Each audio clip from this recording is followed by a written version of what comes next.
what's up guys, welcome back to my channel, and if you're new here then welcome to our little corner of the internet. Today we are traveling into Arizona and this is titled Arizona's Geography Makes No Sense.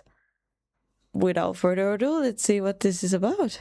Welcome to Arizona, a place most think of as a scorching expanse of sand and cacti, but in reality is so much more. This is a place that actually holds the largest continuous pine forest on the planet. It's also a place where an original 1830s stone bridge was dismantled in London, England, and shipped across the ocean to be rebuilt in the middle of the desert. From a remote How do you ship a whole bridge? village at the bottom of the Grand Canyon, where the mail is still delivered by pack mules, to a towering 185-foot waterfall that flows like a roaring river of chocolate milk. Here are 15 incredible geography facts you never knew about the Grand Canyon state.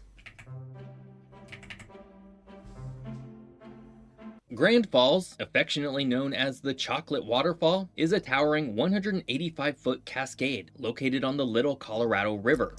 That is crazy. Standing roughly 18 feet taller than Niagara Falls, this incredible waterfall was formed about 100,000 years ago when a massive lava flow from the nearby Meteor Crater dammed the river, forcing the water to carve a new, dramatic path over the canyon wall. Now, because it's fed primarily by spring snowmelt from the White Mountains and late summer monsoon rains, it only flows a few weeks out of the year. But when it does, the churning water carries tons of desert soil and red clay, creating a thick, muddy cascade that perfectly mimics a roaring river of chocolate milk. But before you That's so sick. Oh my god, I want to see that in real life. race off to go see it yourself, you should know that the site is located on Wow, the Instagram photos from there would be popping.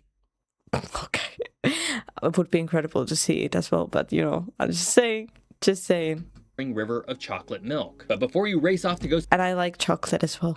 see it yourself, you should know that the site is located on sovereign Navajo Nation land, and the tribe closed public access to Grand Falls in 2023 to protect the fragile ecosystem from over-tourism. When most people think of Arizona, they're probably picturing a flat, scorching desert. But the state's topography is actually incredibly dramatic. Arizona's elevation plunges to just 70 feet above sea level near the Colorado River in Yuma, and then skyrockets to 12,633 feet at the snowy alpine summit of Humphreys Peak near Flagstaff. This massive 12,000-foot gradient creates a wildly disparate biome. You can drive from a sun-baked saguaro cactus forest to a freezing subalpine tundra in under 3 hours. Because of this extreme elevation difference, Arizona occasionally experiences a bizarre meteorological event. On certain clear, dry days in the fall or spring, the state will simultaneously record the highest and lowest temperature in the entire contiguous United States, often with Flagstaff freezing, while the low elevation deserts bake. What?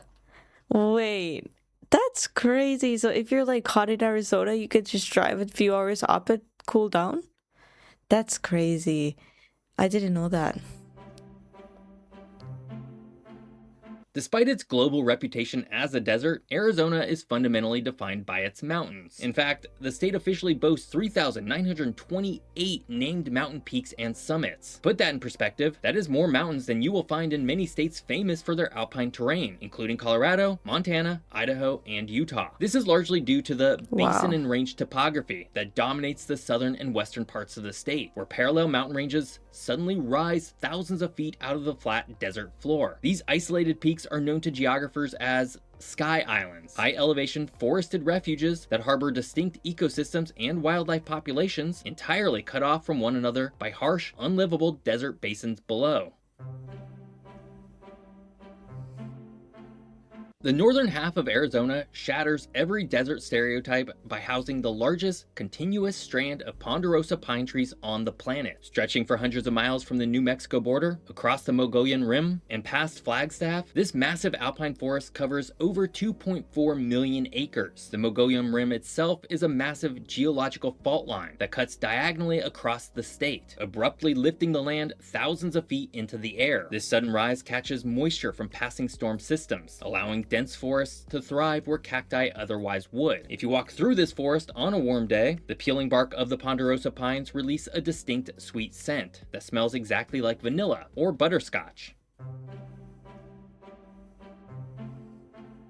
Around 50,000 years ago, during the Pleistocene epoch, the northern Arizona landscape was struck by a 150-foot wide nickel-iron meteorite, traveling at roughly 26,000 miles per hour. The resulting impact exploded with the force of 20 million tons of dynamite, instantly vaporizing the meteorite and excavating a massive bowl in the planet. Today, Meteor Crater, commonly known as Meteor Crater, measures nearly 4,000 feet across and 560 feet deep.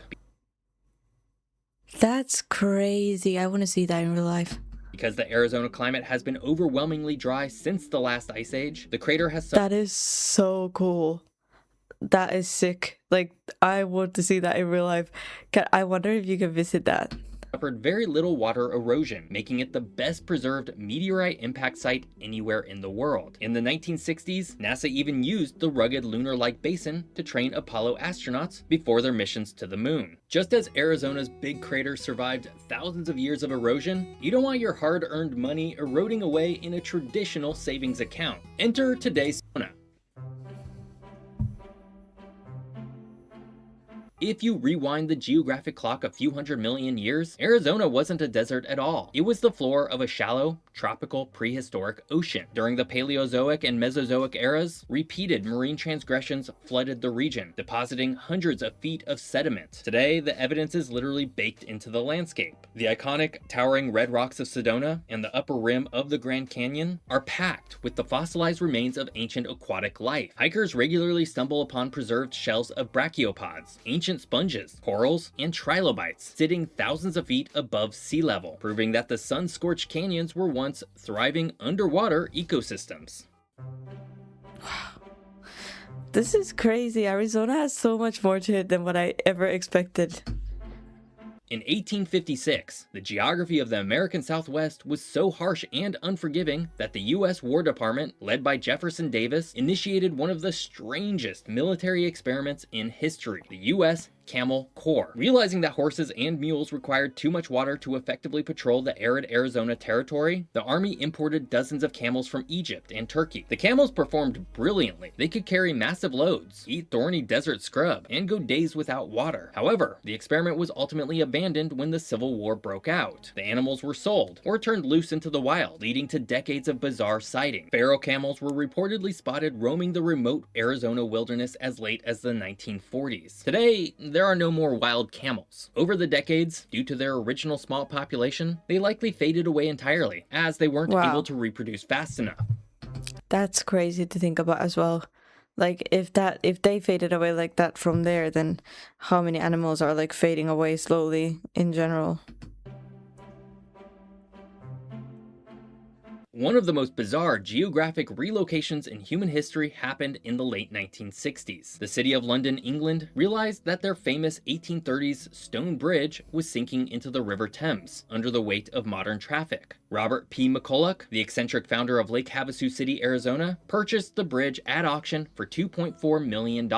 He had the bridge meticulously dismantled, with every single granite block numbered. The stones were then shipped through the Panama Canal to California, then trucked into the sweltering Arizona desert. McCulloch reassembled the bridge over a man-made canal connected to the Colorado River. The brilliant geographic marketing stunt worked, making the London Bridge in Arizona a permanent tourist destination. Though it should be noted that the London Bridge is not the Tower Bridge of London, a common error made by visitors expecting to see a tall towered bridge. Generally, the US Civil War was an eastern half of the continent battle, but the rugged geography of the Sonoran Desert also hosted a bloody conflict. On April 15th, 1862, the westernmost military engagement of the Civil War occurred at Picacho Pass, a prominent volcanic spire located about 50 miles northwest of... These places in Arizona look so out of this world. Like, now I really want to visit Arizona. Like, I really want to see this with my own eyes, especially the crater. I wish I could see the falls, but apparently you can. But still, this is like it looks like another planet. Of Tucson, a small Union cavalry patrol from California collided with a detachment of Confederate Rangers from Texas who had occupied the territory. The skirmish only lasted an hour and a half, resulting in 3 Union deaths. But it had massive geographic implications. It successfully halted the Confederate push to secure a permanent overland route to the Pacific Ocean, effectively ending the Southern campaign in the West. Because state lines in the American West were drawn by surveyors on flat maps rather than following natural geographic boundaries like rivers or mountain ranges, Arizona shares a unique geometric anomaly. It's the only place in the United States where 4 distinct state borders intersect at a single perfect point. Arizona, Utah, Colorado, and New Mexico. This coordinate, the intersection of the 37th parallel north and the 109th meridian west, was surveyed in the late 1800s. Today, a granite and brass monument maintained by the Navajo Nation marks the exact spot, allowing tourists to technically place their hands and feet in 4 different states simultaneously. Wow. Interestingly, modern GPS That's reveals cool. the original 19th century surveyors missed the exact mathematical intersection by about 1,800 feet. Geography still dictates daily life for the Havasupai tribe, who have lived deep within the western Grand Canyon for over 1,000 years. Their capital, Supai, is widely considered the most remote community in the contiguous United States. There are no roads leading to the village, no I love it. cars, and no airstrip large enough for cargo planes. The only way in or out is a rough 8-mile dirt trail that drops 2,000 feet down the canyon walls. Because of this extreme isolation, Supai is the last remaining place in the country where the United States I feel like they would need camels there. Postal Service delivers mail via a train of pack mules. Every single day, a team of over 100 mules makes the trek, hauling Amazon packages, medicine, and fresh groceries to the canyon floor. That's incredible. Before the invention of widespread air These conditioning, are also places that you wouldn't like imagine that even exist, but they do. Like, imagine today they're getting their mail mailed with a mule into their town. That's crazy. Before the invention of widespread air conditioning allowed millions of people to move to the desert, the human settlement and economy of Arizona were entirely dictated by its raw geographic resources. This foundation is historically known as the 5 Cs: copper, cattle, cotton, citrus, and climate. Early settlers mined the rich volcanic mountaintops, grazed cattle on the high grasslands, grew water-intensive crops near the river, and capitalized on the endless sunshine to attract early tourists and military air bases. While the modern economy has shifted towards tech and healthcare, the geographic legacy remains firmly intact. Today, thanks to massive open pit operations like the Morenci mine, Arizona still produces over 60% of all copper in the United States.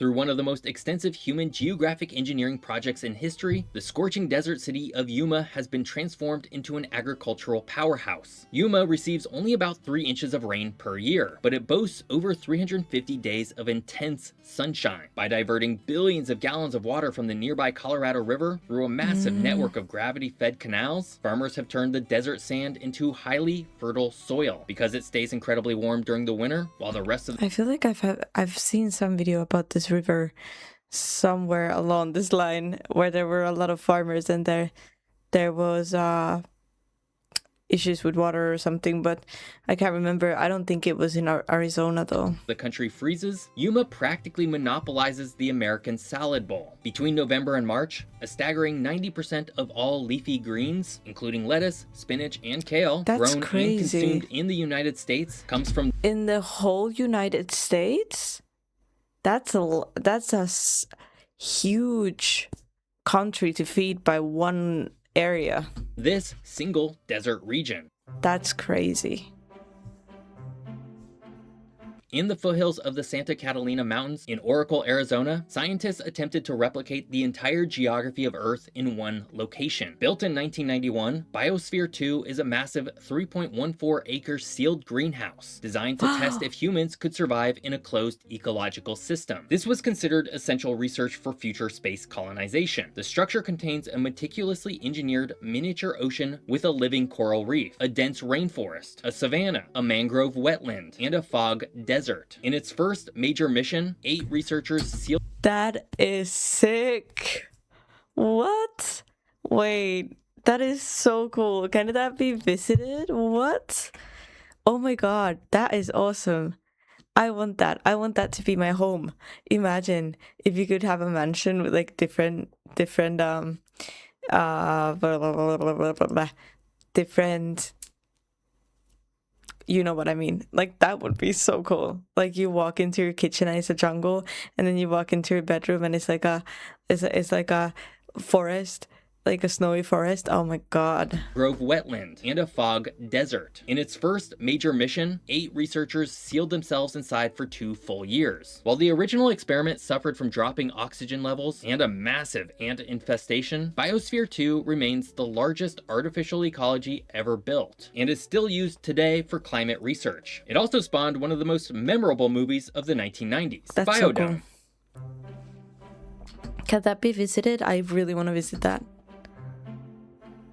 You really can't understand the human geography of Arizona without understanding its indigenous roots. Over 27% of Arizona's total landmass, more than any other state in the country, is legally designated as sovereign Native American reservations. The state is home to 22 federally recognized tribes whose cultures are inextricably tied to the landscape. The largest of these is the Navajo Nation, which occupies a massive portion of northeastern Arizona and extends into Utah and New Mexico, covering an area larger than the state of West Virginia. Interestingly, Wait, now that I think about it, if we were to like make a little eco ball in the moon, for example, obviously you would need to fill it with oxygen for anything to grow in there. So you would have to like take some type of oxygen reserves or tanks there, which would probably be difficult because we would need a lot. But like imagine we would do that, like a dome for just one tree. Once the tree is fully grown, will the tree itself make oxygen in the dome or enough oxygen for the tree to survive? And if we planted like more trees in a dome, would that produce the oxygen inside of it or not? Or would it produce enough to not have to have like any outer oxygen? Does that make sense? Like that's interesting actually, because obviously at the start like there would be no oxygen, no? So we would like have to oxygenize the dome outside of Earth. But plants create oxygen. So if we had enough plants, maybe there could be oxygen with no extras. But if the dome broke, then would all the oxygen escape? I don't know. it also fully surrounds the reservation of the Hopi. These lands are home to some of the most iconic natural geography in the world, including Monument Valley and Antelope Canyon, which are managed entirely by the tribes rather than the federal government. It's easy to dismiss Arizona as a hot, sweltering desert, but when you start to look beyond the sand, you'll find one of the most interesting states in America, and one that has something for almost everyone. Once again, for a limited time, you can get a full free month of ad and sponsor-free videos, extra geography articles, and a free digital world map of the Köppen climate classification by going to my site, thebite.co, and subscribing. Link is in the description below. I hope you enjoyed learning all about Arizona. If you did, be sure to check out this video all about California's weird islands. Thanks for watching. See you next time. Bye. But that was such an interesting video. I wasn't expecting that from Arizona. I hope you guys enjoyed it as much as I did. Most of these things, well, most of nearly everything in this video was new to me, so it was super interesting, and now I really want to visit Arizona. Did you guys know these things, or are these new to you as well? And please let me know if these are like, can these places be visited, because that would be awesome, especially like the crater and the ecodome. And yeah, thank you for joining me for this video. I really hope you enjoyed it. Please leave a like, subscribe if you haven't yet, and I'll see you guys in the next video.